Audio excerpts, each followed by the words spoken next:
ஊழியம் ஒரு பக்கம் நடந்துகிட்டு இருக்குங்க. பகலெல்லாம் ஊழியம், பகலெல்லாம் பட்டணம் தோறும், கிராமங்கள் தோறும், தெருக்கள் தோறும், வீதிகள் தோறும் வியாதியஸ்தர்கள் கூட்டம் கூட்டமா பல்லாயிரக்கணக்கான மக்கள் ஓடி வர்றாங்க. பகலெல்லாம் ஊழியம், நேரம் இல்லை ஜபிக்கிறதுக்கு. ஆனாலும் ஓடுறாரு. சாயங்காலம் போன போது அதிக இருட்டோடு விடிய காலத்தில் ஓடுறாரு ஜபிக்க ஓடுறாரு.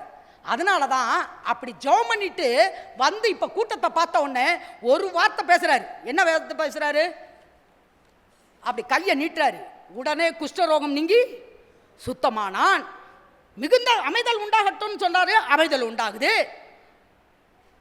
படுக்கை எடுத்துக்கொண்டு உன் வீட்டுக்கு போ. உடனே அவன் எழுந்து தன் வீட்டுக்கு போனான். மாமி ஜுரமா கிடக்கிறா, கையை பிடிச்சு தூக்கி விடுறாரு.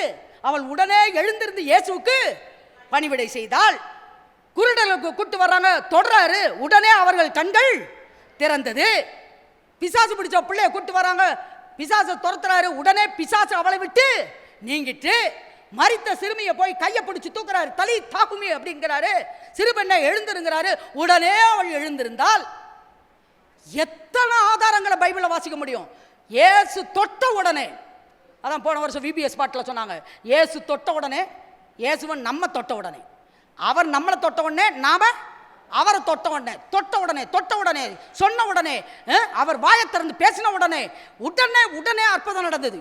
இப்ப சொல்லுங்க, உடனே அற்புதம் நடந்ததுக்கு காரணம் அவர் இயேசுங்கிறதுனாலயா ஜெபிச்சதுனாலயா? எத்தனை பேர் சொல்றீங்க இயேசுங்க? அவர் இயேசு தேவகுமாரன். நான் சொல்றேன், அவர் 100க்கு 100 தேவகுமாரன், 100க்கு 100 மனுஷகுமாரன். அவரும் ஜெபித்தார்.